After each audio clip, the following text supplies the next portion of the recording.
going. Okay.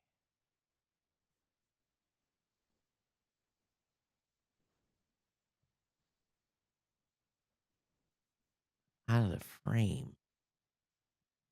Over a little.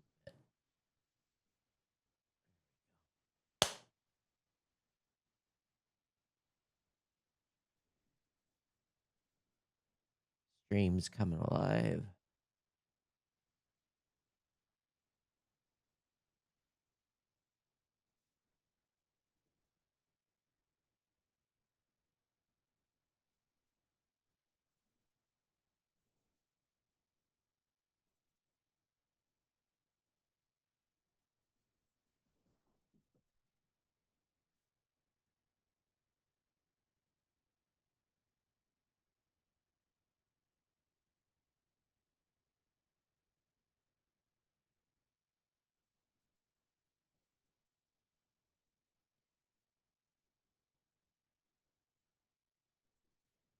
Okay, is it? Let me try this. Todd and Rob in the afternoon. Afternoon delight. With Todd and Rob. Oh, yeah. Oh, yeah. And here we are, Rob. Welcome back to the New Media Show. Happy Wednesday to you. Happy hump day. Yeah, absolutely. And I'm running on about literally maybe an hour and 15 minutes sleep. Oh, no. Wow. Okay. Yeah, That always makes for a rough day, doesn't it? Yeah. Well, what will happen is as soon as we hit the finish on the recording, I'm going back to bed. Yeah, right. No, it was a late one for meetings. I normally try to on show days to finish about 3:00 in the morning, and then I sleep to 7. Well, I couldn't go to bed until like 5:30, so it's all good. But only a couple more weeks, and then May 14th, back in the Yeah, then you're studio, back. in the Right. studio in Michigan. But it's been an interesting week.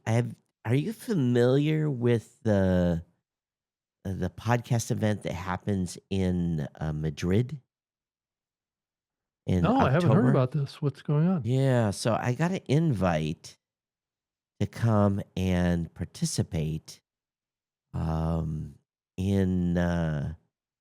podcast in this event in Madrid in October, and so I'm gonna. It's it's been my first time being in Madrid.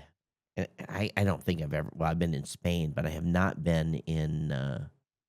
Um, but it's called Podcast Days, and it happens. I've only flown through there once or twice. Yeah, I've only, been to the airport. That's closest I've gotten to seeing Madrid. Yeah, so Yeah. October 2nd and 3rd. So yeah, I was extending an invite to go out. So I'm pretty jazzed. So I'm going to plan on doing that. So it's going to be do the podcast awards. Next day, jump on an airplane. Oh, And no. so yeah, it'll be a busy time. But yeah, I think I've heard of it before, and so yeah, it's nice, nice to have been asked to come out, and almost missed the email. It was one of those that was like buried deep in the stack, and so yeah, so thank goodness I found it. But So is it the first time it's been held in Madrid? no, I guess this is an annual event. So apparently this has been going on for a while, and I think I remember hearing James or someone talk about it in the past. Getting to Europe from Detroit, there's nothing ever direct. It's multiple flight, or at least 2 flights, and just like going to London, which is sneaking up on us here very, very quickly as well.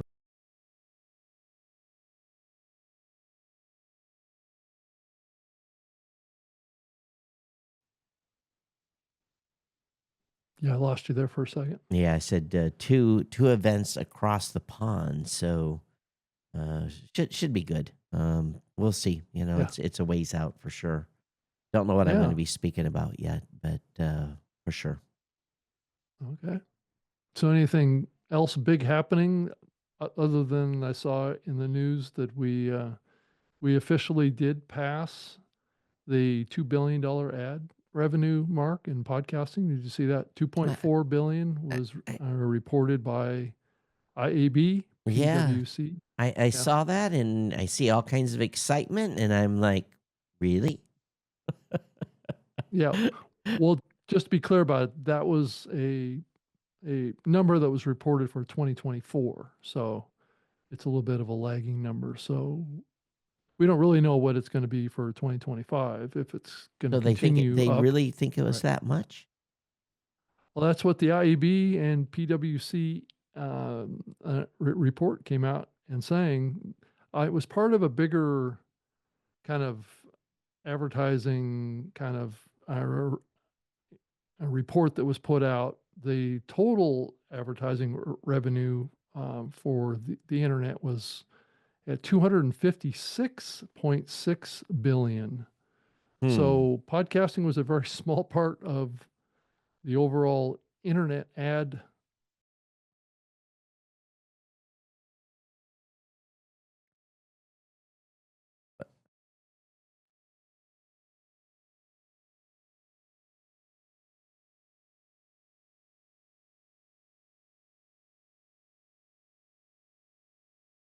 And it gives 102 or almost 103 billion to search and about 74 billion to display advertising. And then podcast pulls in at 2.43 billion, Hmm. and social media gets 88.8 billion, and retail media gets 53.7 billion. So podcasting is at the bottom.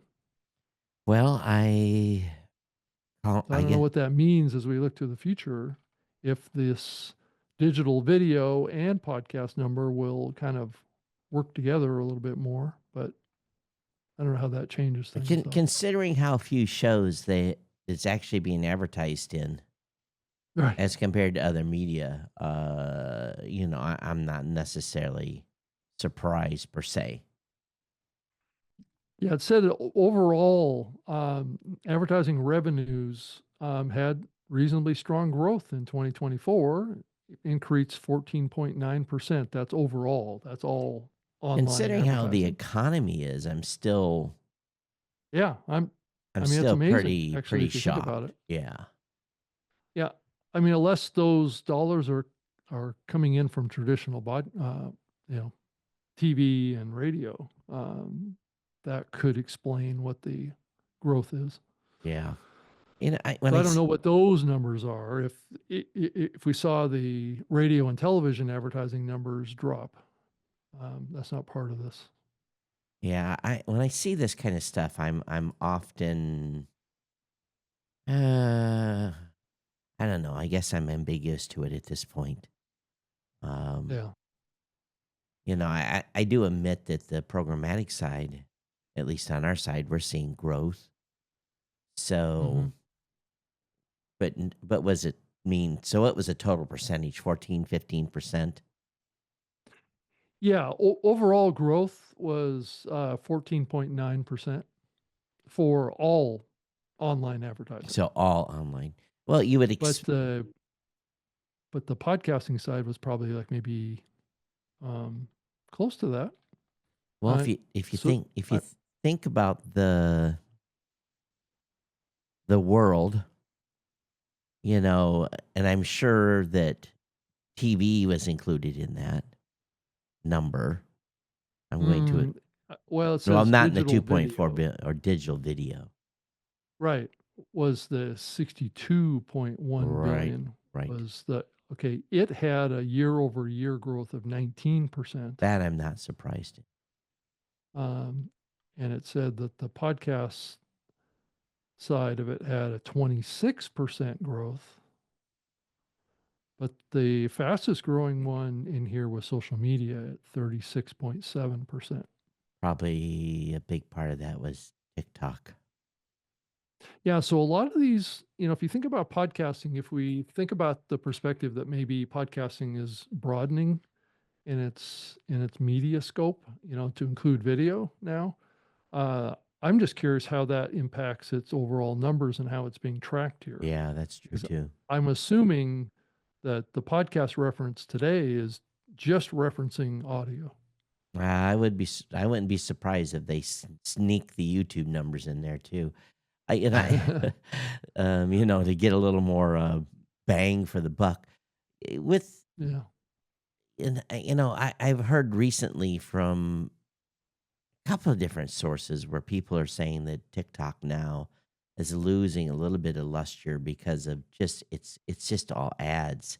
And I haven't Yeah. been in TikTok only once or twice in the past month, and I garnered in there a couple of days ago, and oh my god, everyone's selling everything. Now here's the weird thing: is because I'm in Asia now, the Chinese are having fire sales on gear. So now, um, if I go shopping there's a service here called Lazada, and Lazada basically is kind of the equivalent of Amazon. Hmm. A lot of free delivery. 2 or 3 days, it's in your hands, and I mean, massive, massive discounts because I had bought a number of things here for the studio, a desk and, some speakers and, a variety of things, this trip. And all that stuff is at 60, 70, 80, 90% off Wow. pricing because there's no tariff to bring the stuff into the Philippines. It's just standard business right now. Right. And there's just these massive sales. But on TikTok, it's just like every other is some influencer that's selling something, and they're Right. promoting something, promoting something, promoting something, and it's gotten to the point where the TikTok shop has taken away from the experience that I had in just recent months of being able to enjoy reels on TikTok. So they went so hard on the money part. I'm just going to assume that maybe why this trend, and again, it doesn't nothing to do with it, probably has something to do with these numbers because I would assume that's included in these totals with social media. The Because I'm sure those folks are being paid to advertise and promote, or maybe they're working on an affiliate Well, basis. it depends on what you define an advertisement too, and how that's tracked. Advertising is advertising, not product placement promotion. That could be thrown under the umbrella of Well, if advertising, they're I paying those suppose. people to promote, why wouldn't it be included as Well, there's a lot of people out there that are creating videos because they're trying to promote products in their own business, right? So they're well, they're basically this is stuff they're selling in the TikTok shop. no, that's okay. I I'm don't not know quite how sure. those deals There's kind work. of multiple things going on. There's individuals out there that are getting into almost like affiliate relationships with brands, and they're pitching those products and selling them. Now, I guess You, that could you, be you don't think that's considered an a ad, you don't think that's but it could be a content too. Could be content. you don't think those folks are being paid on Well, some of them could be, yes. But okay. I do think that there's multiple things going on in the market. I know there's whole platforms now that you can do live video Yeah, yeah, yeah. in vertical video, and the whole video is all about giving demonstrations of a particular maybe artwork Right, right, right, right. or product Yeah. or could be cosmetics. It could be all Be sorts of curious stuff. to know if And any of those right, numbers were rounded into that. right. But are those considered ads, or are those considered kind of like product I placement kind of stuff? And is consider that them. considered ads? I can consider them an ad. Well, I would, but does this research consider that Yeah, to that's be? a good question. Or are they Yeah. just looking at traditional spend? You Right. know the On a pre-recorded, the Hello video or Fresh ad spot. and Right. the shrink services and whatever Right. else may be being promoted. Right. So I think that the spectrum of advertising is expanding now. The question is are we recognizing it as advertising, or is it being seen as something different from traditional ads? So Yeah. and who's tracking that? Yeah. So, yeah. It'd So be nice to see it's breakout by platform. yeah, and I should have probably captured the whole report here. But it's I still, only got I know we're a just looking top at level we're view. looking at the Yeah. podcast piece. So it is an interesting number. They've been trying to get over 2 billion for what, 10 years? Yeah. Right. And to And say it, they would got over 10 billion, 2 billion is to me, and in the end, I think about that number and it sure isn't flowing down. It isn't flowing down into the mainstream, and we're the smaller still, shows. it's Right. still restricted to 5% or maybe 8% of, Of the market. Right. yeah, Is getting all these deals. that's right. Right. And at the Right. same time, there is, this idea, and actually, when my team made a mistake on it the other day, they posted something about on social media, and I don't review every social media post that goes out, but I saw one on X that they had posted where there's still great opportunities, and they used the 4.5 million shows. And I went back on our social media channel and said, hey, I said, let's never use that 4.5 million show number again in any social media posts because there's actively about 400,000 shows that are updating their episodes every 30 days. So, that, you putting a number of 4.5 million and there's room for your show to grow actually could be discouraging to people because it shows this crazy number. And I said, Yeah. it's actually a much smaller number to see significant impact. So, I kind of got them on board and what it was one of the gals said, "Well, I always just look at the podcast index numbers." And I'm like, "Well, scroll down a little bit and look at that active number and use that." I said, "Yeah, sure. There's over the life of podcasting 20 years, there's been 4.5 million shows, but currently the activity is different. But I think and I don't know from a business standpoint, um, we're watching."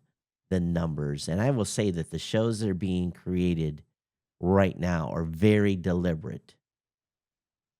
The people that are signing up for hosting with us and creating new podcasts have a very deliberate,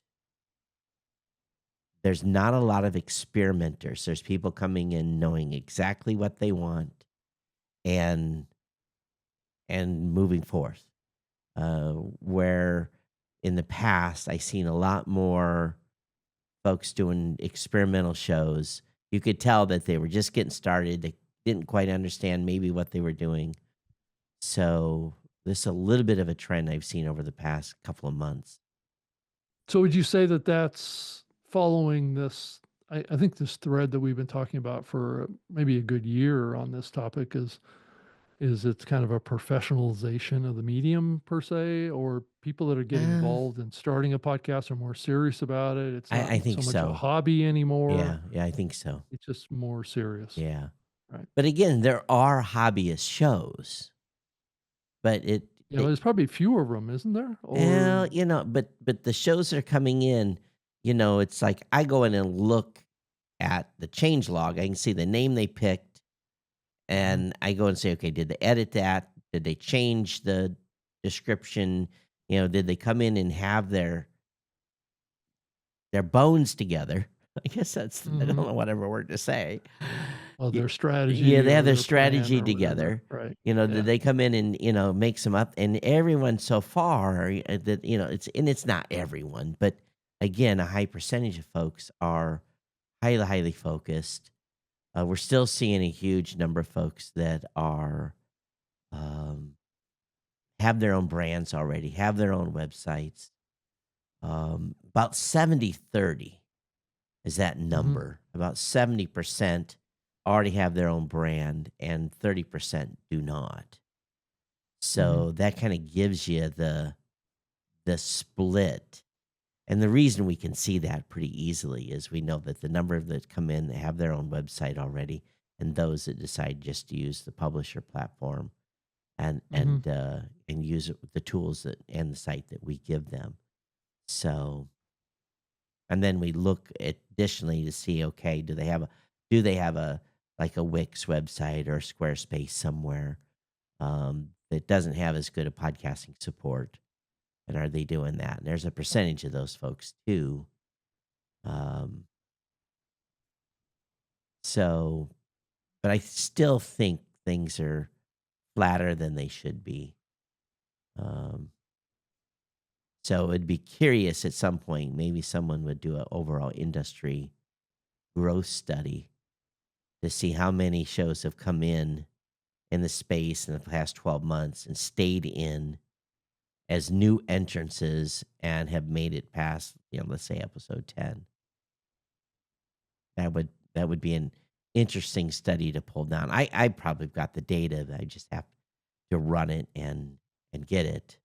Because even though our directory doesn't have the public listings on it anymore, we still have all the data in the database. We're still pulling all that in the back end. Hmm. Yeah, I would hope that we would see an uptick in people just launching a podcast because they have a hobby or an interest or wanting to just start a show and see where it goes, right? But I do think that there's a lot of people that are, they've been laid off from work from their jobs. They're maybe starting to start a side business, or they're trying to, make ends meet Yeah. any way they can. So they're out there coming up with a company concept, and maybe they're trying to leverage podcasting to help make that successful. So I think that's the other big thing that's happening right now. And did you see, Todd, that Stephen Bartlett, the CEO and the host of the Diary of a CEO Yeah. podcast and online show, it, very, very successful, huge scale um, program. I guess he turned down $200 million podcast deals because they would have tripled the number of ads in his show. Was it 100 or 200? Two $100 podcast offers. So from Two $100 million deals. right, two different companies pitched that Wow. to him. Because he just And he said the increased ad load is not worth the impact. That's a number to walk away from. Think about that. yeah, it is a number, That's a right? number. Well, if you if you think about, maybe he can do that on his own without, compromising. I don't know. I mean, it's a ethical decision that he made there, well, right? I think I applaud him for making the decision, but I'm thinking if I told Rob, come on now, I'm thinking about this, and $100 million. Oh, if that's for 1 year, I don't know about that. It doesn't say what the what the terms of term these things was, were, but it did say that they would have to increase the number of ads. So I don't know how many ads he has right now, but yeah. I've watched his show before, and I think he mainly only does host reads, Mm-hmm. and I think he only has like maybe two or three in his And how long is his hour. program? Do you know? Oh, it's anywhere from an hour to an hour and a half. Because typically I would say in an hour show, 2 host reads is a really good sweet spot. And then if you can go an hour and a half, a third would work without pissing the audience off too bad. But if you double that, yeah, that has an impact. Just from my personal experience of knowing 1, 2, 3, and then the roll off. Yeah. Well, Well, yeah. plus, he may be thinking long term here, and thinking he can get to that same $100 million Yeah. number with the same amount of ads he's doing now. It's just Right. that the buys have to be better, right? And more, yeah, So right, and worth more, right? yeah, right. Yeah, I could see So that for sure. and not compromising the experience of his audience, Right. because this guy's very detailed on analytical basis on doing certain things that have tested to work, right? Right. And he tinkers with things to see what doesn't work, but then he quickly adjusts to what does work. Yeah, he was the one Just that was measuring the CO2 in the room. in the room, right? So you can see how detail oriented this guy is, right? So, So he probably, I wonder how long the analysis on that took, yeah, you know? yeah. Well, I would say it's a very subjective analysis, Yeah. actually. Because Yeah. I mean, how do you know that increasing the level of CO2 in the room would make a dramatic difference in the quality Yeah. of the guest? I don't know how you would evaluate that. I can't even think of a way. Mm. I mean, the more you think about, I mean, it's funny to think about, right? And it just could be just maybe based on the level of oxygen in the room. You know, it's kind of science based, probably, right? Yeah. Where you can say if you're in a room with higher oxygen. I know that the radio industry did this for many years with their studios, where they would keep the studios of the radio station where the talent is at a certain temperature Right. because it kept them awake, right? Yeah. If you had Yeah. if the studio was too warm, the hosts would get like tired easier, and they would lose energy, and Well, that was the like quality of the program would drop. me in Hawaii, and in the doldrum days of summer, and Right. having the windows open, and sweat would be running down my neck, and Yeah. there was no way I could run a fan or nothing. I would just suffer through the show.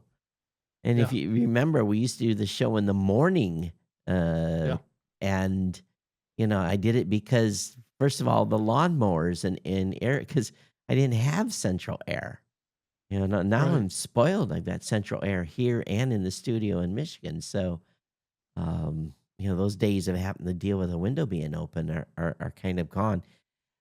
There was something I was going to share with you, and I don't want to get too much into the AI piece because I know people are tuning out recently when we start talking about AI, but there is I think I told you I paid for the pro version of ChatGPT, the $200 version. Yeah. Hmm. I've Yeah. Are you still on that? I'm still on it, Okay. and there was an interesting thing that I won't go into much detail, but we were doing a study. Well, basically, I've got an executive assistant now, and she's great at doing research, and I had her do a research on our hosting plans and looking at certain factors because we were thinking about adding a new feature to the hosting plan. Hmm. And that report that she did, she combed the data and it basically gave me about a 7-page report. And so then I wanted to do a risk assessment. Okay, Hmm. if I implement this, what is the risk what is the risk of causing revenue to go up or down based upon the change in this plan? And I had all these factors, and um, I ran a risk assessment on the O3 model that I'm paying $200 a month for. Hmm. And Barry, my CFO, he's on the $20 plan. He ran it on the other reasoning model, and we did it separately. I guess we were both thinking alike, and it was kind of funny because I posted in the Slack channel, Barry, look at this, and like 60 seconds later, he came back and said, Todd, look at this. So the prompts were very, very similar, but the data between the O3 model and the $20 model, Barry's like, damn, I think maybe I should upgrade to the $200 model too. Hmm. The data that we got, I'll be very, very frank. I'm not a data analysis. I become a better one over the years. Looking at, P&L statements and everything else that goes along with, subscriber churn and, anything else that goes along with data. Yeah. And if I was a data analysis had that as a job right now, I would be scared to death Yeah. because I used my EA, who does not have a background in data analysis. She has more of a legal background, a structured legal background, and she worked with the dev team to get this data set for me, put it in a very nice report, did a very good job, showed me the medians and all this, this information, just really good stuff. And she may have used ChatGPT to help with her report data too. I don't know. I didn't ask her, but again, I looked through the data and her data lined up with the raw spreadsheet numbers. And this data analysis tool, this is about the fourth or fifth time that I have been blown away. I talked about before doing audits on the podcast awards. I had done that again this year. I'm going to say that it saved me. Looking at the stuff that she gave me, I had this kind of like feeling in the wind where the risk was. Mm-hmm. But I just didn't. I When couldn't you say really. risk in this context, what does that mean? Risk would have been having, by offering this, would it cannibalize my other plans? In other words, if I offer this new feature, but the folks that are paying $20 a month say, "Oh, that looks like a better opportunity," and cost me money because they were going to switch the type of plan they were on. So Oh, and okay. and looking at potential new revenue, lost revenue, reoccurring revenue, that kind of stuff. And I had a little bit of a thumb, and it confirmed everything that I kind of had a gut on. But then it said, here are 5 things you could try, and here's kind of the price point you should be looking at. And I'm just like, wow. So I look at Barry's report. His was not as detailed, but it kind of came almost the same conclusion. So my main point here was the difference in the model was the depth of the reasoning. And I was pretty impressed. So I've been thinking about that. And this just happened, what is today? It happened on Monday night or Monday. And we were looking at the data yesterday. And the thing I'm looking at now is how can I use these reasoning models in podcast statistics? Now, what kind of data now can I start providing back to podcasters, and or what can podcasters, just by pulling a download, let's say they pull a spreadsheet of data, because every one of our reports and our podcast stats are available as a download and usually comes out in a CSV. How can we use these reasoning tools to give podcasters better insights on stats? So now I'm thinking about, I got this and sometimes you look at your stats and you're kind of like, I kind of see a trend. Well, Todd, I mean, you're getting more and more data from each of these podcasts, right? Because you're pulling transcripts, you're able to look at the audience metrics. So, and Got then all that that. can, and then the actual kind of like play behavior of the episode as well. And for some show, we've got demos because they're running audience surveys. So we've got all of the key data pieces to do an analysis on how that show is doing That's in right. ways that maybe it can be improved. Right. Right. So, if you think about a holistic approach to it, it's very subjective, I still think, within the models now to look at a transcript and say, this is how you can improve the show. I think that's still a little. Well, it's got to be able to listen to the audio, not just read the words. Right. And I think it can't I don't think we're quite there yet. No, we're not. Right. We're not. But I don't think it's too far away. But at the same time, I've just been pretty blown away that the level And again, I knew a year and a half ago, or maybe close to 2 years ago, about a year and a half ago, that this data analysis function, and to be honest with you, I probably would have, the report that it came up with, I probably would have spent just 5 pages. I probably would have spent 2 days on Mhm. at least 2 days. And then I would have, there would have been a meeting and we went over the data and there would have been this back and forth. Mhm. And because I had the raw, I had the true, I had pulled the stuff from the database and had a true data set that I could work from. I could go back to the report and say, okay, the analysis said this. Yeah, that matches that. The analysis said that. Yeah, I can see how it's got its. So I was able to do a QA of the conclusion. It Right. is as if a data analysis had went to. I had a master's degree, maybe not master's degree, maybe a bachelor's degree data analysis had come to me and said, Todd, here's the two pieces of data. And if I'd have been given this data from a data analysis, this 5-page report, and the combined data from my I'd have still went and done the back and forth validation of that data. I would have seen how, okay, here's the raw. How did you come to this conclusion? Does this make Mhm. sense? I'd have still done that QA of Yeah. the output.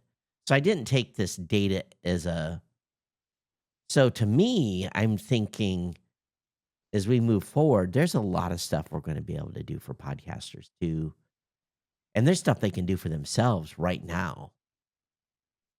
Just by you don't need Todd to do this. So if you're wondering what's going on with the trajectory of your show, you've got all this stuff already. You got all your show titles, you've got your descriptions. You can use this data that you already have as a podcaster to do some fine-grained analysis and using the stats that's being provided to you by your hosting provider to really kind of get an idea. Yeah, and I'm starting to think, as you're talking about this, I'm starting to think about, how we plug in more of the pieces of this puzzle, right? I mean, Yeah. a lot of podcasters, even throwing into the mix some video here, how can we leverage this learnings in the data to help maybe create on on a more automated basis derivative content that's more targeted towards certain types of content or certain types of segments of the shows that are more successful that then can be put out as shorts, or it just feels like that there's ways that kind of the marketing and promotions of a podcast can be a little more automated, where the content is still created by humans, but the promotion and marketing of it becomes a little bit more automated. Yeah. um, and I think that's where AI can be a big help here. You just think about the opportunity if a show's making a video and audio at the same time. Right now podcasters are using like Opus Clips and Yep. a bunch of different platforms to generate these short form content. Well, how powerful would it be if you could integrate the kind of learnings of your shows, maybe AI agent or whatever that knows your show at a deep level and the audience and what engages with the audience, and it can take that information and project it onto creating um, derivative content, right? That's still human, right? Yeah. It's still voiced by you, the video still of you, but it it takes that existing media and formulates it in a way that can help drive audience to your show based, right? Especially if, like, you can imagine the advantage that Opus Clip would have if they knew what the drop off points in content. Yeah, right, Yeah. exactly. They And could and say, creating oh, those clips based on that, because right. what is the basis of what it decides as what's important or not right now? I'm not sure that there's a clear indication for it right now. We've been working hard on our YouTube channel at Blueberry, and we're watching, the trajectory growth, and we're being very aggressive. and Mhm. I'm surprised at some of the clips that Opus Clips actually, because we're using Opus Clips as well. Mhm. I'm surprised at some of the stuff that it pulls out, and I'm thinking, yeah, that was that, and actually, it's pretty good. Yeah. It Yeah. isn't bad. Um, No. Right. but again, but at what point, you can only refine. I think you can refine so much. I think the challenge still remains time. The time factor is still the thing that is holding back, unless you are going to allocate X amount of time to create shorts, reels, this type of stuff. If you don't have anybody doing that and you're doing it yourself, there's almost could be this overwhelming exasperation of Yeah. headliners It's trying to do a descript is trying to do automated. Everyone is really working to tighten up this process that you can use to promote your show. yeah. Um, but still, yeah, I saw an Still ad. takes work. I Still saw takes I work. s- I mean, yeah. I Go saw go ahead, Todd. I saw an ad it wasn't an ad, but it was someone in Descripted made a comment on someone's, editing challenges or whatever, and it was kind of a pun. It says, it takes me 6 hours to create clips. I said, well, use the script, it only take 30, and still tell the client it took 6 hours. So I don't agree. I think the tools themselves, you can spend a couple hours easily Yeah. in these tools refining stuff. And do people have that amount of time? Yeah. Well, in the export process too. So you have I use the script all the time. I upload my show to it. Takes time to process it, generate the transcript, takes time to run any kind of editing or Yeah. removal process, optimization process, sound optimization, eye tracking adjustments. And then once you get all that done, then you have to go through the export process. And that can take, half an hour, just exporting it out of the software. And is it that much So, better? well, that's what I've learned too, is that you really have to be. I don't think the AI is quite good enough to get it Yeah. the way I want it. Um, and I think that's the challenge, is that the AI needs to understand what I want, Yeah. not not a blanket solution that applies to everyone, But I right? think what could end up happening is we see this is what I learned when I first started doing video. Mhm. And maybe this can apply. I learned that I had to be a little bit better prepared. Of course, this show we never prepare. You do some prep now for us, but we Yeah. used to never do any preparation. Well, And now it's important to have some topics yeah, that you can use to promote. yeah, Where in the past, when we were doing this show many years ago, we just showed up. yeah. We almost never pre-promoted the No, show, no, no. So, right? so if you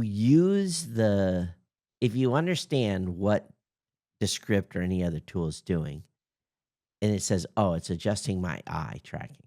Okay, Yeah. well, I need to be looking at the camera more.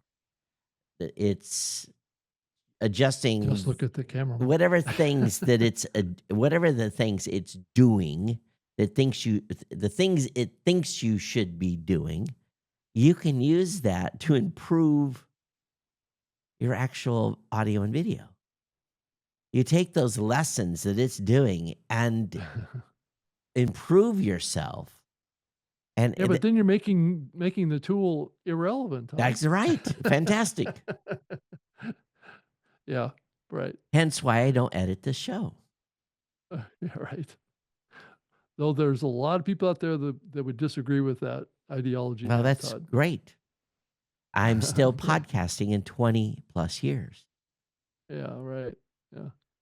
and I still have a life, and I'm not paying no one to edit. Right. Well, So, I think at times you do need to do some editing. I think it's maybe not entirely accurate to say that we never do any Well, I editing. edited last week when we lost the audio for Right, 60 right. It's more seconds. to do with if there's large kind of problems with the Yeah. recording. Right. Yeah. Right. So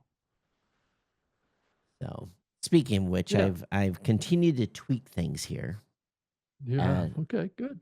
And I've learned, here's the 2 weak points in doing what I'm doing now, in using OBS and using the Roadcaster.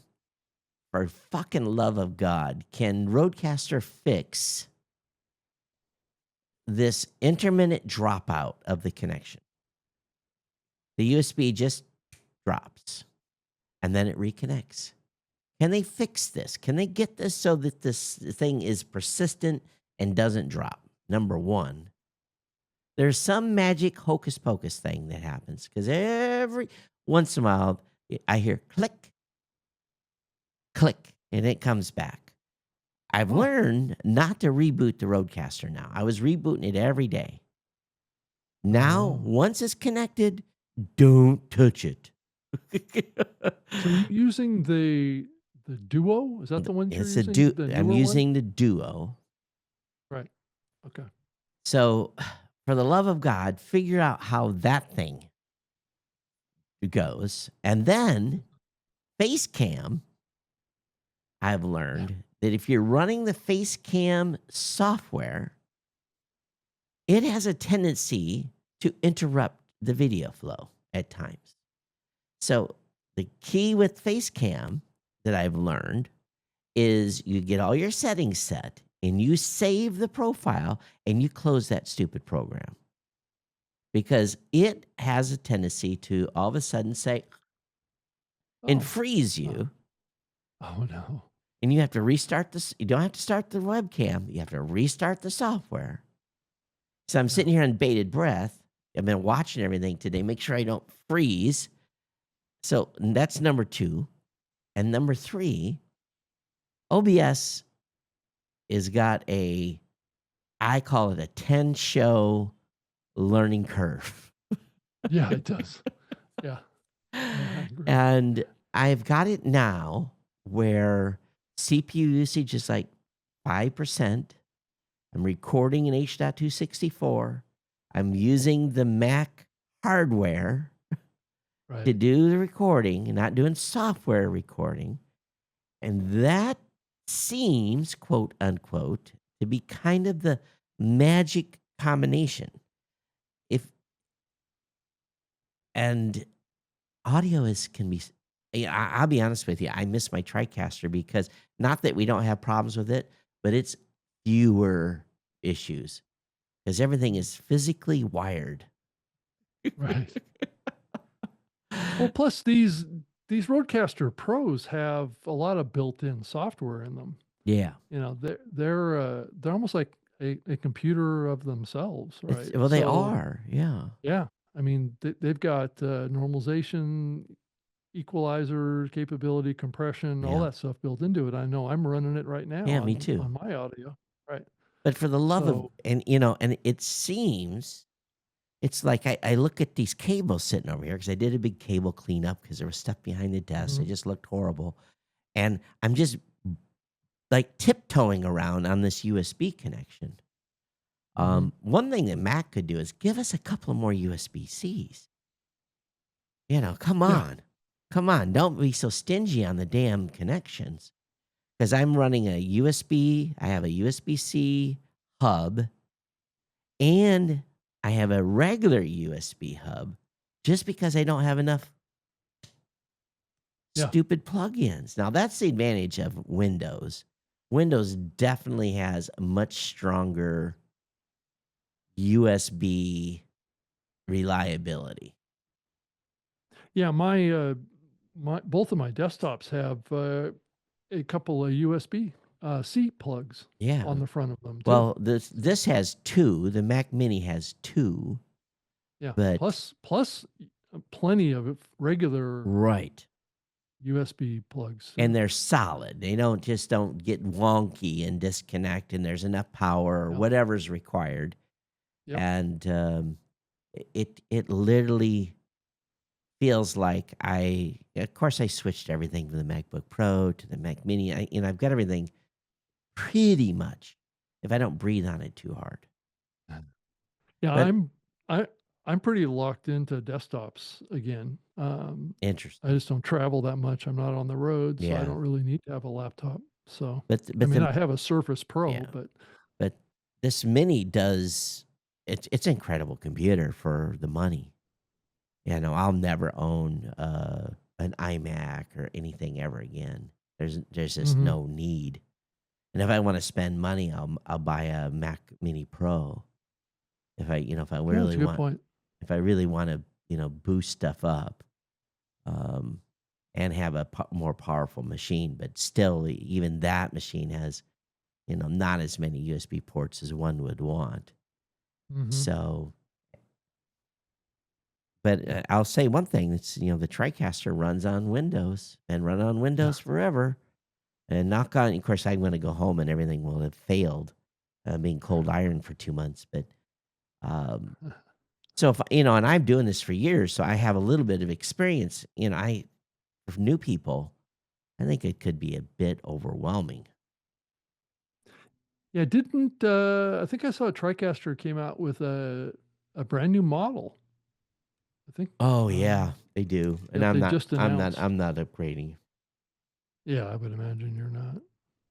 I can imagine that the newer ones are really expensive.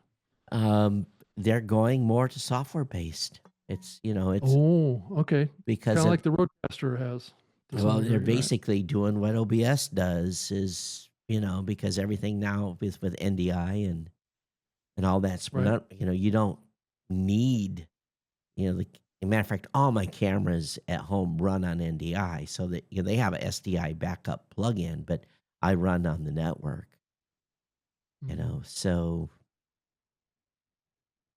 yeah, I'm sure the upgrade is still pricey, but they still have a piece of hardware that does, that software. And it's Right. that TriCaster's been software anyway with just hard inputs, Yeah. So great audio card, great video inputs. That's all been built in. But if they got rid of all that stuff, and now the only thing you need is the audio in and the the NDI inputs, you don't need all that fancy SDI stuff anymore.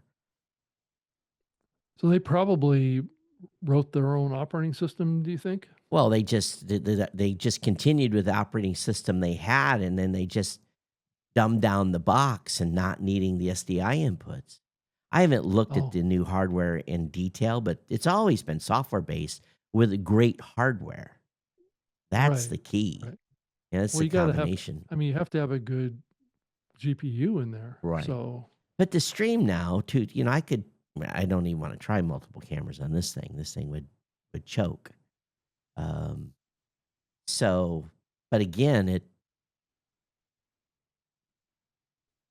I think I would be curious to see what some of these folks now are running when they're running multiple cams. Some of these gamers and stuff that are running multiple, they're using Elgato Stream Deck and stuff like that to switch. And I'd be curious to see more behind the scenes on hardware, because I'm sure there's a dozen YouTube videos out there I probably should have reviewed, but I never did. well, yeah, I would say that probably one of the most popular ones is the ATEM Mini and the Yeah, ATEM Pro. yeah, I'd say from those are the Blackmagic. two most popular, but there's a bunch of them out there now that you can get. They're in like a tablet form factor Yeah. that can take up to like 4 high-end 4K cameras, that kind of stuff. So I had to giggle Mm. though. I was on Facebook and I saw oh God, I'm pulling a brain fart here. Uh, sounds profitable. Tom Webster, and he had a picture of his kit, and he's talking about Oh, yeah. his audio. And I said, "Oh, look at you, Mister Tom Webster! look at the interfaces you're running. So good job. Very good job. He's What was he run running? I didn't see it. some What- Newell equipment that is not your average podcaster gear. He's got a very nice setup. So I had a little what would we call it? A little gear envy when I saw a couple of his pieces of gear that he's got a part of his kit. So yeah, Tom, nice setup there, and you can I've heard Tom's podcast before, and he does have that. He definitely has that NPR. We haven't seen what Yeah. kind of microphone he has yet, but given the two pieces of equipment that he has, I know he has to have it attached to a very nice microphone too. So, Tom, if you're out there, I'd love to know what microphone you're You should be able using. to tell from the picture, right? You should be able to. There's know. no picture of the microphone. Just Oh, just there as isn't. and Tom is very much an audiophile. He's probably one of those guys in his living room that has the liquid cooled stereo. I can just see it. Maybe I'm wrong, but he's kind of got that hipster thing going on. So I could just see it in his living room, a centerpiece with nice, multi-$1,000 acoustic speakers and. Well, he seems like an RE20 guy. On the mic side. His sound doesn't sound like RE20. It doesn't. I mean, So, it's such a famous radio mic. yeah. I wouldn't be surprised if he doesn't have a Newman mic. Oh, a Newman. Okay. Yeah, and it to me his sound sounds condenser Condenser versus level. Oh, yeah. wow. That's Okay. I'm guessing. So Tom, you're gonna have to come in here and maybe he's just using an ATR 2100, but not with the gear, not with the kit that he had on his desk. Definitely something. It was because I was like, whoa. I said, Well, if you're going condenser, that's pretty aspirational. Yeah, That's how I started. I ran That's how I started with. Yeah, I that's how ran I started. condenser till I changed to this a couple of years ago. So Yeah, I I love had my it too with my radio show. That's what I did. I used them in my bedroom in my house for like 6 years. So my blue mic was $1,300 condenser mic. yeah, I Yeah, well, love these that thing. I had was it the Audio Technica? I think they're like the 6500 Yeah. model, and I think back then, this was back in 2000. Those things were like $700 a piece. Now I will disclose, Blue Mike did send me that mouse. They sent me that microphone in the early days, and Oh, that one that you used for a long time that for had the years, little ball at the yeah, top. yeah, Mm-hmm. Mm-hmm. yeah. I didn't pay $1,300 for a mic. I was fortunate enough to get one, but And I think that was a condenser, wasn't it? oh, yeah, it was condenser. Yeah. Did you have any kind of sound issues with that? No, because I had a $1,200 amplifier behind it. Oh, okay. Yeah, I still 'cause have I that think you great amp. really, really have to run good Oh, you have good, to run like a really good good. sound compression. Yeah. And good, Well, you have to run a good- good amplifier on those. Right. And noise filtering Yeah. too, if you can. Yeah. I mean, a lot of the early, I mean, like when I started my early radio show, I didn't have any kind of, really any kind of equalizers or any kind of audio normalization And that the was right built in. and the right kind of boom mic too. So the Heil boom mic was the only one that I could run with that condenser and not get when I would This tap is it. this is the same boom mic that I got back in 2000. Right here. That's impressive. You replaced the springs on it. Nope. Wow. Yeah, I'm a big fan of the Heil boom.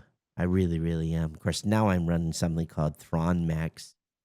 It keeps wanting to depart the table though, so it's not a perfect solution here because of the grip it has. But um, Yeah. I you know, we can really nerd out, but I did get pretty nerded out on Tom's setup. I saw it and I was familiar with Newell, but I had never. So I looked up the model he had and seen what that and they that he has a piece of kit that has some amplifiers to die for, you know. Mm. And in all things considering, the as much as I'm annoyed right now about the Roadcaster and the USB connection disconnecting and it basically flipping me the bird and doing a reset. Um, the simple fact that I can record on board that Yeah. device Oh, makes it's it awesome. pretty irreplaceable It is. in that It's regard. the same with mine. It's the same with mine. I just got this big button that blinks at the top of my Yeah, Roadcaster. I can push it any time and yeah, record. yeah, But this boom is an OC White is the yeah. brand. I've got a couple of OC Whites in the graveyard. Yeah. One of my 3 boom mics that I've had, the piece that broke was this piece right Oh, here that's interesting. on one of it. Actually, it just popped right out of the slot that it's in here. I'd So run it's in my such closet here. such heavy microphones. I had to replace springs, and then finally, when I got the Heil boom mic, Mm-hmm. I never had any droop ever. And if I was to recommend someone looking for a boom mic, the OC Whites are nice, but I, again, if you've had good luck with it, I guess you're fine. And that's probably about a $90 boom mic, I would think, from OC White. The Well, Heil I paid over $100 for it when I probably at bought the it time. back in 2000. Yeah, the price hasn't So changed much in that many it years. hasn't. No. Well, then that probably means that the quality's gone down probably a little bit. Well, like I said, You the one can't I have the same quality for the one I for the had, same price, the one I right? had, I had to order replacement springs, and they just got pretty Right. irritating. And then someone said, "Oh, get a Heil; they never droop." I'm like, "Okay, let's see how that goes." Yeah, and I've had this microphone here, the Shure mic, since I think I bought it in 2009. This mic here is, I think, your Shure mic I bought off you. No, I bought that. What did I buy Yeah. off you?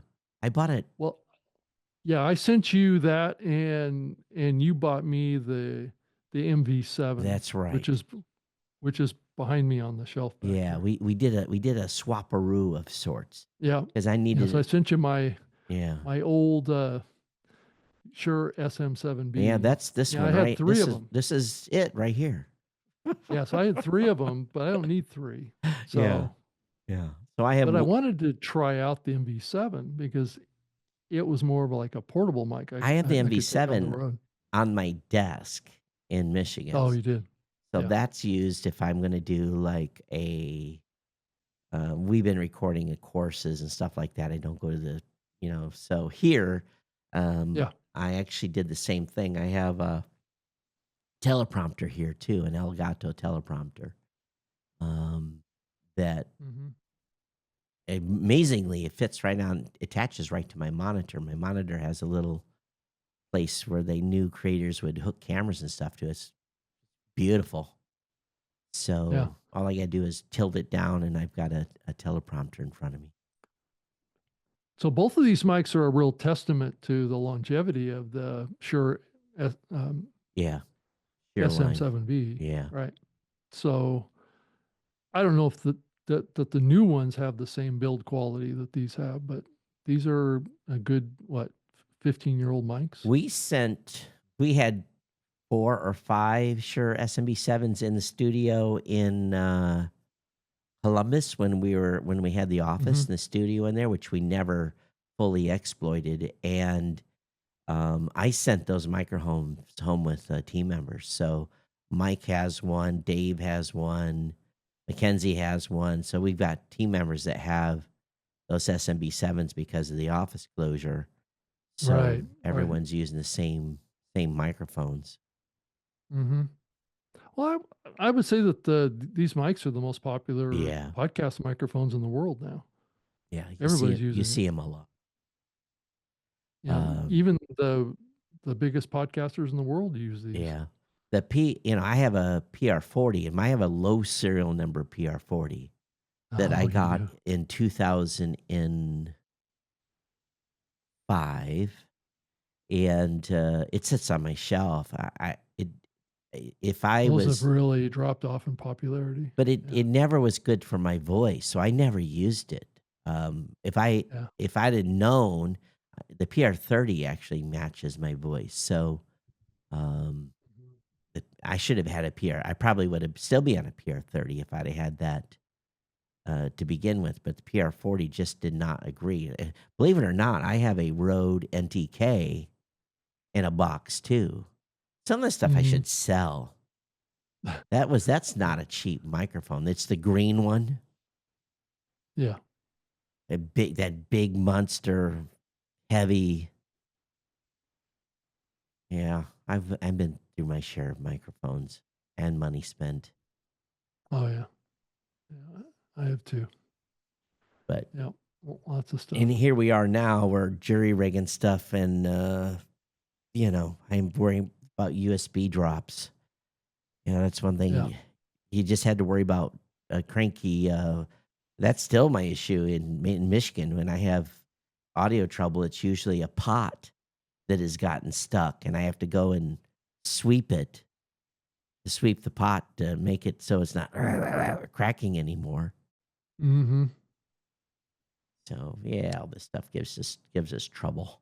But So, Todd, did you hear the quote that was quoted on an earnings call for Netflix and earlier? they made some podcast reference, right?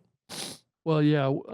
What you have in the show notes there is the exact quote from the person that was on the earnings call for Netflix, and exactly what he said. So why don't you read it? Well, he said, well, the question was asked of, I think it was the CEO, I think of the company, I think, or the president or whoever, I'm not quite sure who it was. But the question was, do you think video podcasts could perform well as a category on Netflix? That was the question. And the answer was, so we're constantly looking at all different types of content and content creators. The lines between podcast and talk shows are getting pretty blurry. Oh, So we want to work with um, great creators across all kinds of media that consumers love. And podcasts, to your point, have become a lot more video forward. I'm not quite sure what that video forward is um, implied to mean, but it's becoming a bigger component, I guess, of podcasting.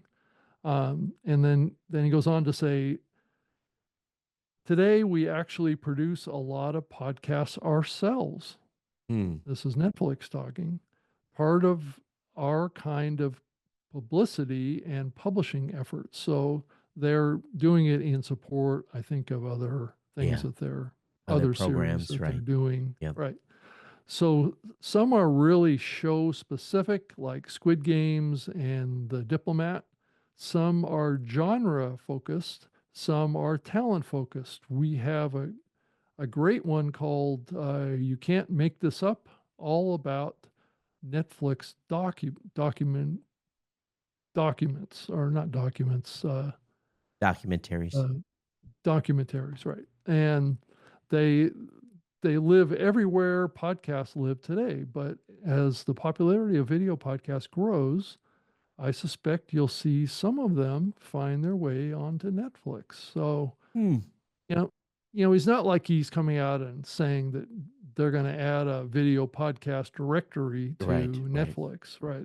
I think it's going to be kind of one-off type opportunities, probably with certain types of genres of content. I would imagine he's not being very specific, but Netflix has been playing around the edges with podcasting for many years now. I know that they hired a woman who used to work for Apple Podcasts, to be their head of podcast for a while. I don't believe that she works there anymore, but so they've been kind of nibbling at the edges of this for many years now. So we'll see with this new focus around video and podcasting, and maybe there's some creators out there that, maybe loosely fit with the definition of what a podcast is that might be good candidates for them. I don't know. We'll see. Well, HBO did for a while. Of course, what are they Yeah. called now? Max or whatever they're called. Well, I mean, for many years, I worked with HBO on getting their first first full video episode of a new series up on their podcast feed, and I would feature that in the Zune software platform just prior to them launching a new series on HBO. So there's been Probably their most efforts like that in the successful one past. was their Westworld wrap up podcast. They had a Right. So I can see like a Netflix doing something like that potentially, right? yeah. Putting out the first full episode of a particular new series that they want to promote out on YouTube or in Spotify or in some of these other I would platforms be to shocked build if they some. did that. Well, but they do. I mean, HBO has done it with, and they're a very similar type of platform. And you don't really hear that much about HBO too much anymore, um, or I'm just out of touch with Well, it. I'm not quite sure. it's been renamed 3 times, and they can't figure out what the hell they're doing over Yeah. So yeah, yeah. So anyway, that may be on the horizon here as part of this kind of move towards video that we're seeing in the space. there. Well, So again, but at the same time, I have had a couple of customer calls of people that are attempting, and there's a lot of frustration because if you're very nitpicky on your audio, and now you want to do video, yeah, I won't even repeat the words that were spoken to me. I'm a pretty, I did 25 years in the Navy, so I have a pretty strong, use of a very, vocabulary on very, that very regard, right? unique vocabulary. And this Right. customer was very explicit with me on the challenges and the cost Well, of adding video. why don't you explain that? Because I mean, so is he concerned about the audio quality, or No, what's he just talking about? the video quality. The Oh, the audio video. I quality. thought. Oh, Okay, no. I thought Yeah. that you were talking about the audio quality. No, Okay. no, it's purely on the video quality and the time and it's basically the cost. He's like, Hmm. this guy's a professional and he's doing the math and he says, this thing is costing me in time a couple $1,000s a month if I value my time. And he says, I've went out to try to find editors and they're, I end up paying them a couple $1,000s a month for doing shorts and clips and video editing. And, he's very Yeah. meticulous. So he's very frustrated with the being pushed to do video. He feels he's being pushed and the cost to do it. So Well, the question gets back to is, who's doing the pushing? Is it his audience, or is it the just because perception. he's hearing things in the industry? Exactly. Yeah, he's hearing So things and he thinks he has to do it. And I told him, I said, listen, I said, you don't have to do video. And as a matter of fact, he's more of an audio guy. And I'm like, just stick to the audio. You having great success with the audio program.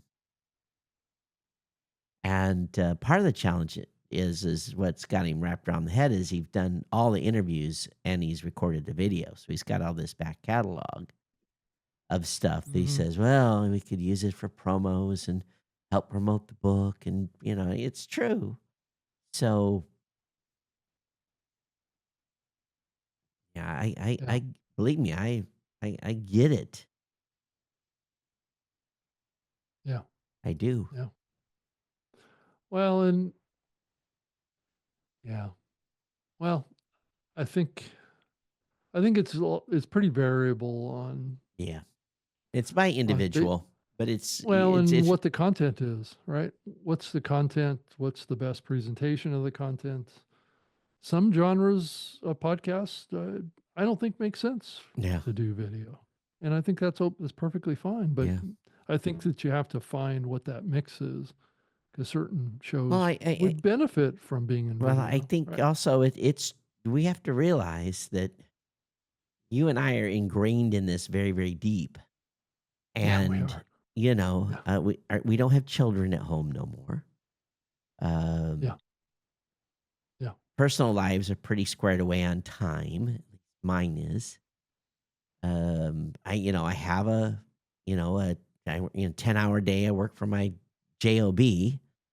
Typically, what I put in about 10 hours. So I have time to do the show, and Mhm. everyone's situation is different.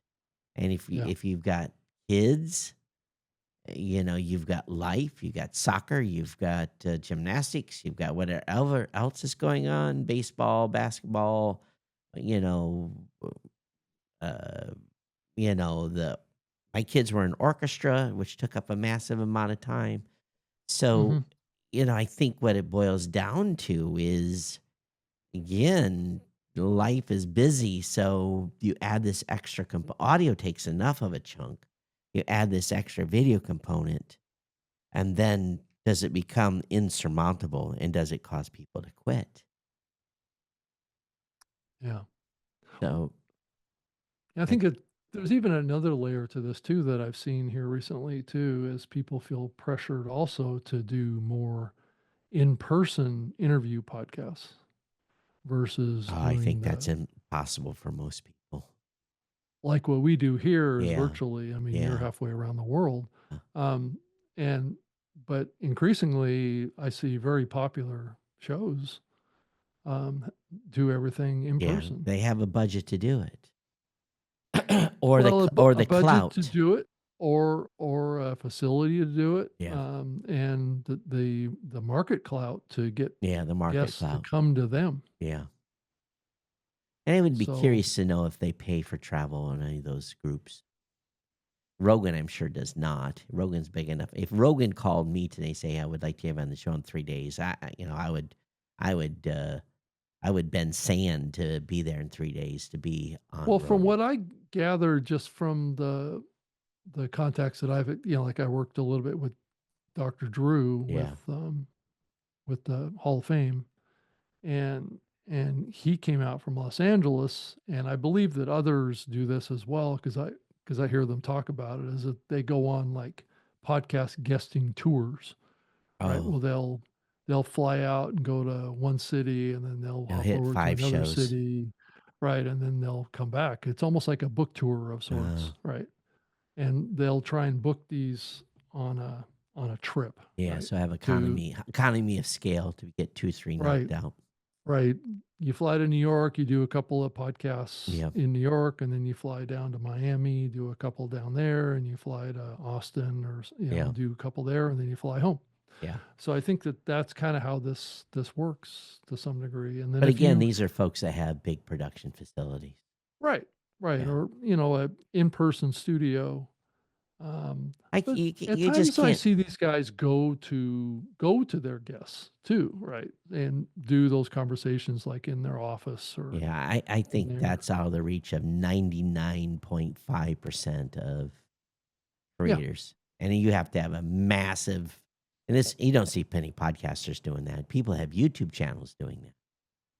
Well, and you have to Uh, have a certain amount of technical production capability and too to be able to do that on the road. right. um, to bring all your gear out, bring out all your equipment, especially if it's a multi-camera shoot. And that gets back to like we were talking at the beginning of the show, where these, you can get these like almost like laptop switchers now Yeah. that can plug in like four different But cameras. You again, just Rob, I put 'em think out there. Right. I think while that is good and well, I think again, I'm going to say 99.8% of creators will never be able to do that from a financial standpoint or have the clout to do it. Yeah. TBD and Well, a few folks like that, Rogan and Laura I think it's a Ingraham lot and more than that. I see it. oh, Yeah, I see it of quite often. 400,000 podcasters, there's 4 or 5 shows that have that type of clout. Well, you have to think about the people on the YouTube side too Well, that's what I'm that talking are about, that even on are the YouTube side. yeah. I mean, if you're only talking about audio podcasters, yeah, you're probably right. But if you're talking about YouTubers that are I'm talking about producing video shows podcasts. like that and then taking the audio out of and putting out as a podcast, that's a different But group of again, you've got people. these are big celebrities, big names. These are not average Joes. The Leo Vons, the Laura Ingraham, the Well, Tuckers. certainly those are the most well known, but Right. I come across shows every day that are done by just normal people Well, that are then able to get they must people have together. millions of viewers to be able No, to do that. well, I don't know if that's the case. I mean, if you happen to live in New York or you happen to Oh, live in LA or you well, happen to live in one of these big cities yeah, that then your opportunity you is can easier. right, it's easier to grab people locally. Again, So 99.7, you know, if you just happen to be lucky enough to be in the star line. You know. yeah. Like Yeah, so I you, think we need to start thinking about creators in a much broader sense than just, well, audio creators. there's different classes of creators, Yeah. you know. Well, there's ones that There's are doing people a that different have those mix. people that have Right. multi-million-dollar studios. Do we really, come Well, on. those are, I mean, Todd, I think you're talking about like the top 100 people there, but I'm talking about maybe 5 or 6,000 people that have a multi-camera type setup. It only takes 2 cameras to have a Yeah. multi-camera, so it's not a big, huge production. I mean, if you just go out and buy like a Rodecaster Pro video device, you can do this on a fairly reasonable budget. Yeah, again, I think location. If you where I'm Yeah. living, never going to have it. I barely have Well, bandwidth. yeah. Yeah.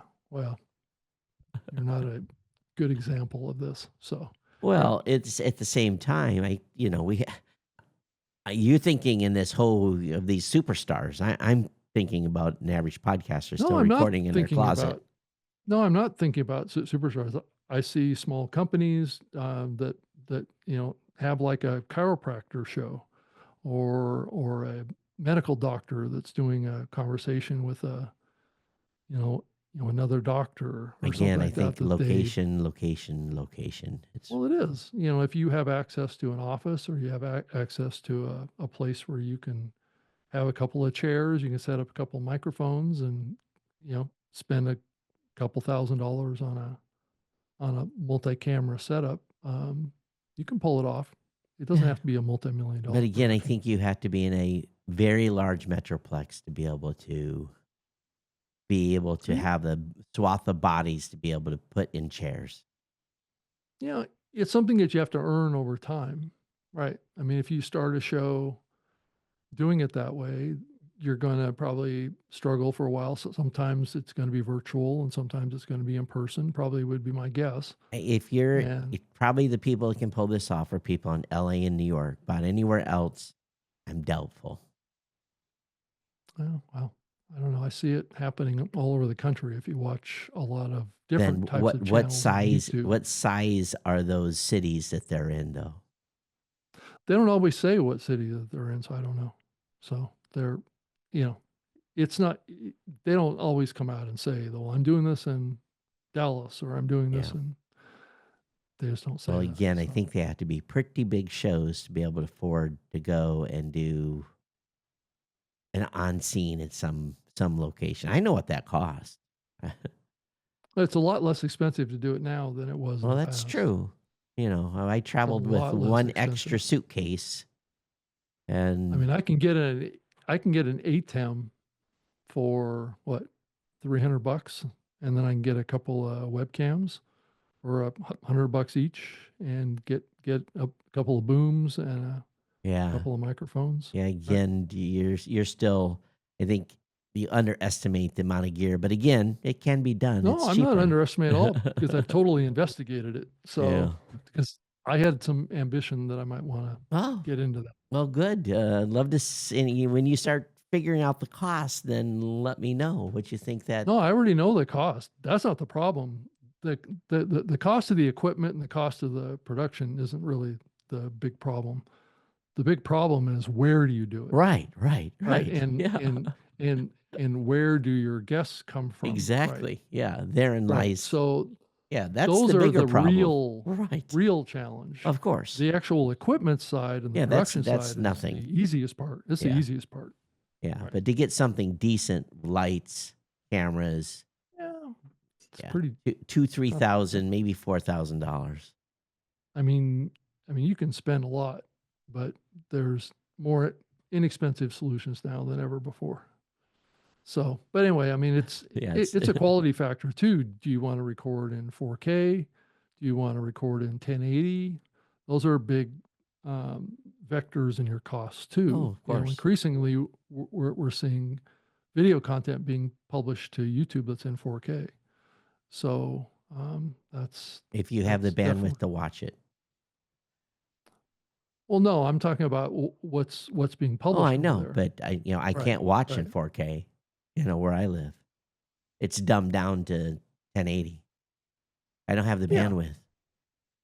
Yeah, but do you play to the lowest common denominator, or you play to the highest common denominator? Well, I Is still the think that question, 4K right? is in my opinion is overkill for streaming content. Well, your phone, I would say that the latest iPhones are 4K.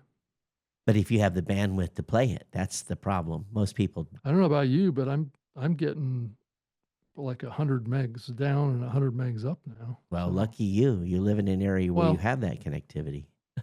yeah, I think my last speed test with Xfinity here in my house was, I think 300 up, 400 up, and 300 Yeah, down. I think. where I live, maybe 3 megs up, 3 megs down. Maybe. Yeah, well, I mean, it's a different. I mean, you're in a completely different country, so. Right. Well, I live in rural America, where a large swath of people. Oh live. yeah. Okay, you're talking about Michigan, not the Philippines. Oh, the Philippines. My internet here, even everyone has a cell phone, so Right. there is no, and everything is fiber too. So that is there are more fiber connections here than there are in America.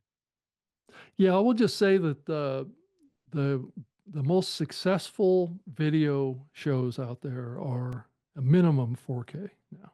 Yeah. Well, good luck So- to them. Well, they are having good luck, Todd. Well, They're getting a lot of people watching their The content. thing is, Rob, Yeah. you are so focused at the top. No, I'm not. Yes, you I'm not are. focused at the top, Todd. No, I'm not. I'm looking at what people are doing. Most people are actually, I believe, recording now with fairly low cost SLR and mirrorless cameras. Yeah, about $1,000 So- a piece. Yeah, yeah. Sony wireless, and maybe with a lens, maybe $2,000. I think you can get them a lot less now. And So- if most of those folks shooting Sony cameras the lens alone is $800-$900. Yeah, I've got the camera that I'm using right now is a Sony 4K camera, and I think I paid $800 for it. But it doesn't have a changeable lens. No, I don't need it. It's got a built-in Fixed zoom lens, lens yeah. in it. Right. Most of them are shooting with changeable lenses. Most of Yeah. the YouTubers are. Yeah. And it depends on if you need that or not. I mean, a lot of them come with just the standard 28 millimeter lens. So if you need to zoom in on it, it's not going to get you much zoom. Right. Yeah, again, you have switched from being you are now full video, Rob. That is for sure. No, I wouldn't say I'm full video. I Yes, just you think, are. It's very evident. I'm following the trends in the market. Well,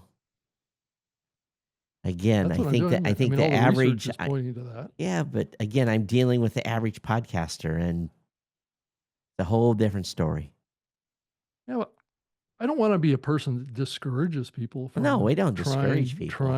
trying new approaches to this medium, especially when all the research is coming back saying that more and more people are wanting to have an option of audio and video now. Yeah, I So, think that just it causes great pressure. well, and I started working a lot with video back when I worked for Microsoft in the early days of this medium too. So Like I said, it that's causes great pressure on creators. It's I'm just not like this guy I talked to, you not know. arguing that point. It's up to each person to decide whether or not they want to venture down this path. So, So there we are again. yep, yeah, We did make it 90 minutes. we did. We didn't really talk about the Podscribe publisher ranker, which I Yeah, thought was this stuff makes me kind of roll my eyes a little bit. it does kind of show a little bit of the what's going on with the larger networks. And it looks like from the Podscribe download and views per month ranker. I I'm think just the most, surprised these numbers are so low. yeah, well, it's not complete, right? And then the ad load number is the one that I always focus on here too. So if you look at Spotify, the average ad load is 5%. Wondery, it's 13%. Rogan is Sirius XM, 5%. Oh, 5% of total content. Oh, I believe yeah, that. yeah. And then on Wondery is 13% ad load. Insane. Acast is 7%. iHeart is 16%. So I think we've talked about this on the show before in a past one of these. Just It shove looks more like ads into those shows. Just keep oh doing it. yeah, yeah, and it looks like Lipson ads is about 8%, and National Public Radio is 9%. But if So that's only the shows that are being monetized, that's a pretty sad state of affairs. now, well, that's ad load. Well, That's the I'm looking at percentage these of audio numbers, and right. that's a minor part of the total podcast ecosystem. 70 The other million, 100, yeah, in total reach. well, I mean, you have to add up all those, right, Well, I know, to but come up there's with the there's total number. cross people listen to more than one show, so it's not Yeah, like it's a cumulative number. But I look at what we measure a month across our shows, and it's more than Spotify's numbers for total audio. 70.4 million people came in. Well, I won't say that we have more than 70 million. We measure over 300 million plays a month, so that doesn't equal into 300 million people. So yeah, and it does also rank here the percentage of ads that are host reads versus um, advertisements that are direct response. So I don't know why they break out that quite that way, but it seems to each of the networks. I think the highest percentage of all the major networks that are listed on this page, the highest percentage, what is Audio Boom at 68% are host reads. well, they say specifically a direct response. Well, that's the other column. Yeah. Still a huge DR number, which means that the majority of advertising is not coming in from people that are not DR, which everyone says that all this stuff that we're doing is going to fix the DR issue. Direct response has always been the strongest side of Yeah, podcasting. everything we're doing for attribution, all this stuff will cause more non-direct response advertisers. Wah, wah, wah. If the number's getting better, but when you're still 66, 89, 83, 80%, 76%, 78, 80, 94% of the ads are direct response, Ford is not buying advertising. Neither is Geico. Well, that's, yeah, I don't know if it makes a difference, but that's the percentage of advertisers that are direct response. So on those Yeah, platforms. but again, percent of advertisers, that means that only the minor amount, 20%, is, non-host or non-direct response. In other words, performance-based. So, Yeah. Right. Yeah, it's not really a entirely a CPM model. yeah. So yeah. All right, everybody. I'm Todd at blueberry.com, at Geek News on X. And of course, you can reach me on Mastodon at geeknews@geeknews.chat. Yeah, I'm on X as well at Rob Greenlee, on YouTube at Rob Greenlee as well, and LinkedIn, Instagram, all the social platforms. I haven't moved to any of the new social platforms. I'm happy where I'm at. Yeah. So, and I'm also at robgreenlee.com if you wanted to go check out my own website. So, thanks. So Todd and Rob and I have been podcasting for over 20 years, and we cover the latest in podcasting insights. And so we grant full permission for all AI tools to analyze and use the content of this podcast. You may index and utilize newmediashow.com as well as associated materials and training models. Feel free to quote this show and reference any of the 600 plus episodes of New Media Show. So Rob, thanks. We'll see Yeah, thank you. We'll see you next week. Okay. All right, everybody. Take care. Bye, everybody. Bye. Yep.